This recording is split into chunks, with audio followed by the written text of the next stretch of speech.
Boa tarde, prezados. Eu sou o professor Nelber, da Universidade Federal do Piauí.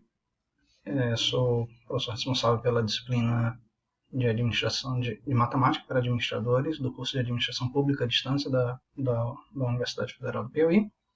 E estarei com vocês passando uma sequência de vídeos, ajudando na solução de algumas questões, para auxiliá-los no aprendizado, na assimilação dos conteúdos dessa disciplina.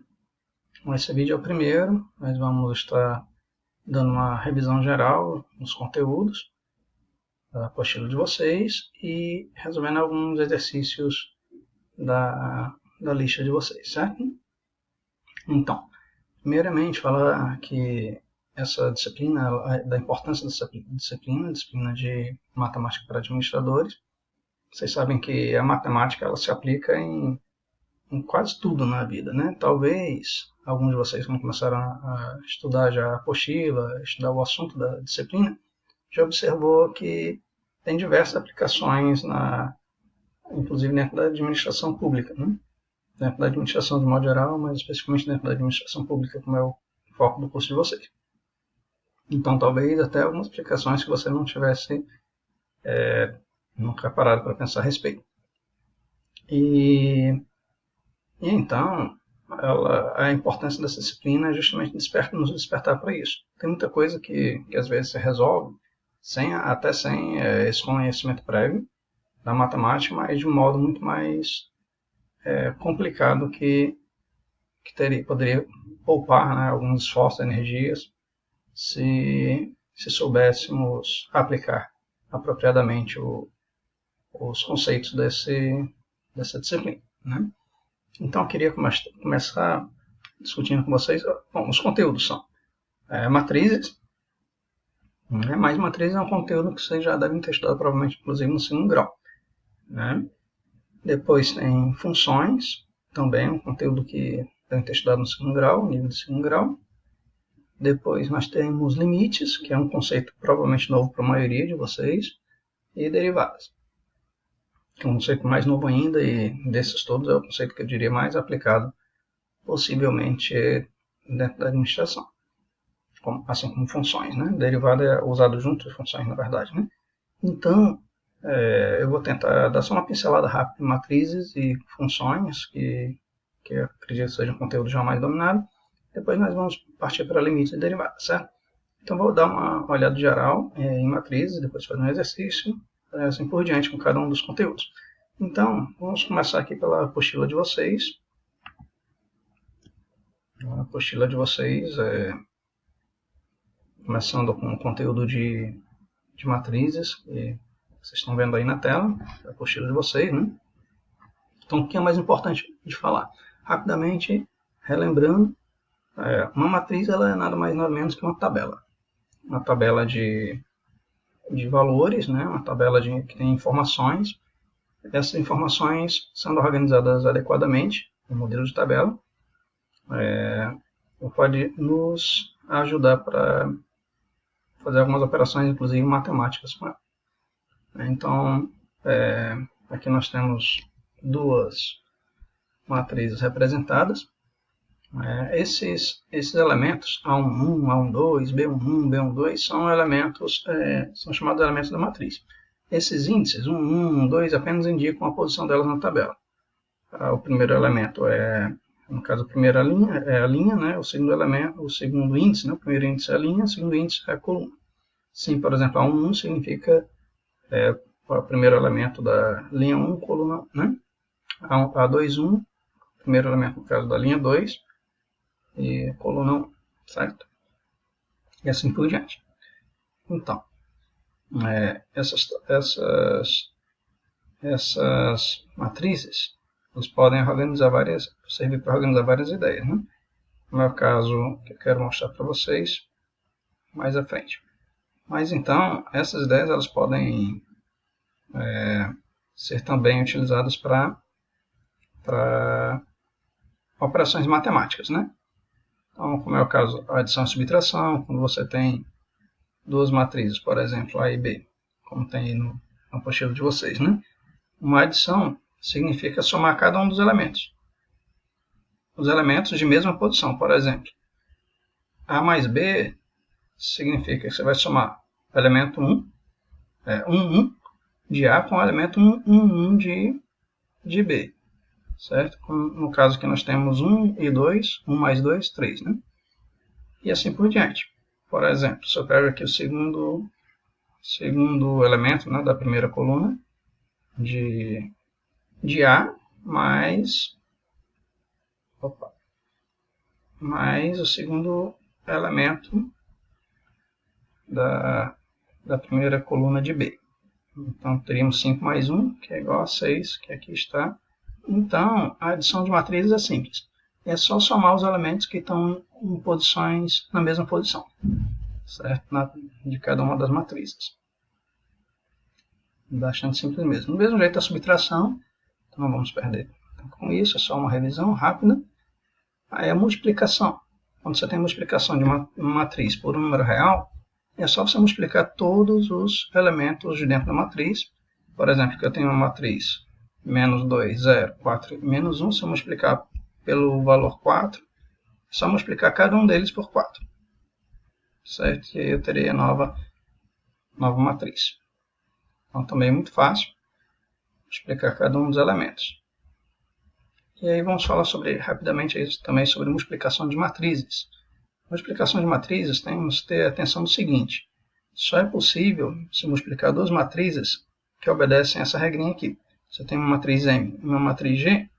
Por exemplo, matriz M 3 por 2, é possível multiplicar pela matriz G 2 por 2, certo? Porque a coluna, deixa eu desfazer aqui, o número de colunas, certo? De um tem que ser igual ao número de linhas da outra. Então, por exemplo, eu não poderia multiplicar uma matriz 3 por 3, não poderia multiplicar uma 3 por 3 por uma 2 por 2, ou 2 por 3, não sei. Por quê? O número de colunas de uma tem que ser igual ao número de linhas da outra. Se for diferente, então isso se torna impossível. Ok? Então, no caso, tem que ser observado isso. Por exemplo, tem um problema bem ilustrado aqui, bem aplicado, que eu queria que a gente desse uma olhadinha, que ele também representa uma boa aplicação de matrizes e de operações com matrizes dentro da administração, e mais especificamente ainda da administração pública. Começa aqui, esse exemplozinho que eu quero que a gente veja. Imagine uma prefeitura que decide contratar funcionários para confeccionar brinquedos para sua creche. A equipe produz 3 tipos de bichos de pelúcia: urso, canguru e coelho. A produção de cada animal de pelúcia exige o corte do material, a costura do material e o arremate do produto. Podemos representar em uma matriz a quantidade de horas, então o objeto aqui dentro da matriz é a quantidade de horas de cada tipo de trabalho. Que cada tipo de trabalho requer para a confecção de cada tipo de brinquedo. Então, olha só, foram classificados aqui as atividades: corte, costura e arremate, e os brinquedos aqui: urso, canguru e coelho. Então, olha só, um urso, esse elemento 0,5 significa que para confeccionar um urso é necessário meia hora de corte, ou seja, leva-se meia hora para cortar um urso. Para costurá-lo, leva-se 0,8 horas. E para finalizar, arrematá-lo, 0,6 horas. E assim por diante. Para canguru tem as mesmas coisas, para coelho as mesmas coisas. Ou seja, se eu quiser saber quantas horas de corte de canguru, meia hora. Aliás, de urso, meia hora. Quantas horas de corte de canguru, 0,8. Quantas horas de corte de coelho, 0,4. E assim por diante. Então, essas ideias estão desenhadas nessa tabela, foram transferidas para essa tabela. Então,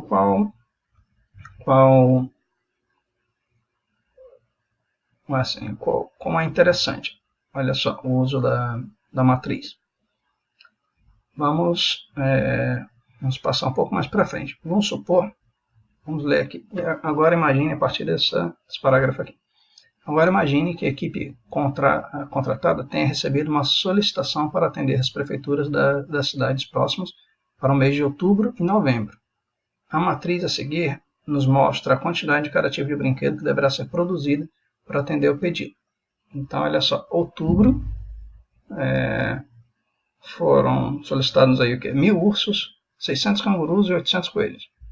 Em novembro, 1.100 ursos, 850 cangurus, 725 coelhos. Por que é importante organizar isso em tabelas? Olha só, se a gente quiser saber, por exemplo, o total, aqui embaixo, na última pergunta, total de horas de corte de bichos, ou seja, quantas horas serão necessárias só para cortar os animais para atender esse pedido. Isso é dado justamente pelo produto dessas duas matrizes. Se eu multiplicar essas duas matrizes, o que eu vou ter? O total, um dos elementos é o total de horas de corte de bichos que são necessárias, que é dado pelo quê? Só eu pegar, no caso, cada um deles, quero o total de corte. Né? Então tem que pegar essa linha e multiplicar por essa coluna. É assim que se faz o produto de matrizes. Certo? O produto de matrizes é justamente uma linha por uma coluna. Cada linha por cada coluna. Então, olhem só.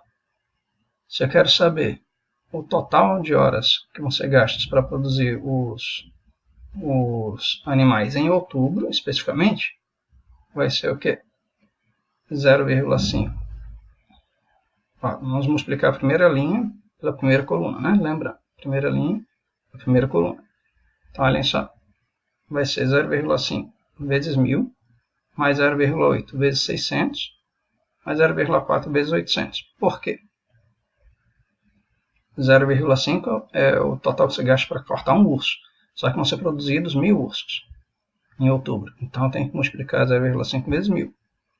Do mesmo jeito, 0,8 é o total que se gasta para cortar um canguru. Só que vão ser cortados 600. Então tem que multiplicar 8 por 600.